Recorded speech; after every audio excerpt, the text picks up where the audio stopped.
හිතට ලොකු බයක් තියෙනවා. මට ඉන්න එකම දරුවා මෙයාට ප්‍රතිකාර කරගන්න ඉදිරියට අපිට ඇත්තටම බෙහෙත් වර්ග ලබා ගැනීමේ අවස්ථාවකට පත් වෙන්න වුණොත් එහෙම එයාට ජීවිත තර්ජනයක් ඇති වෙයි කියන ලොකු බය මගේ හිතේ තියෙනවා.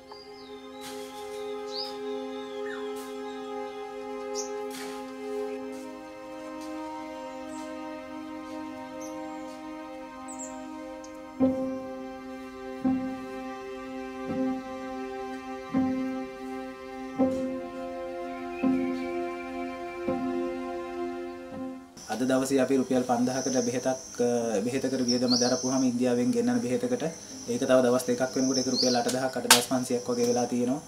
ඒ වගේම විශේෂයෙන්ම අන්තර්ජාතික කුරිය සේවාව දැනට වැඩ කරන්නේ නැහැ. ඉතින් ඉන්දියාවට ගිහිල්ලා කෙනෙක් කරා තමයි අපිට බෙහෙතක් ලංකාවට ගෙන්න ගන්න තියෙන්නේ.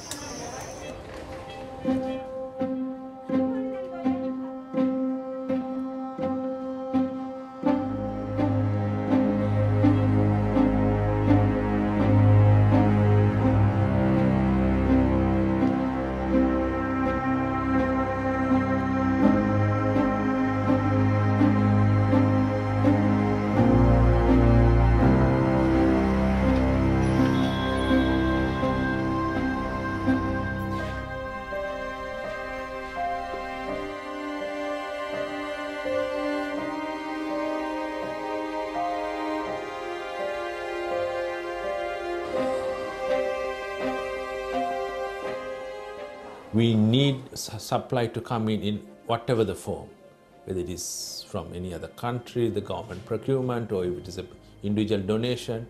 So if this situation continues, there will be a day in the near future, maybe a couple of weeks or 1 month, I'm afraid to say there may be a situation where we won't be able to save the patient life or limb.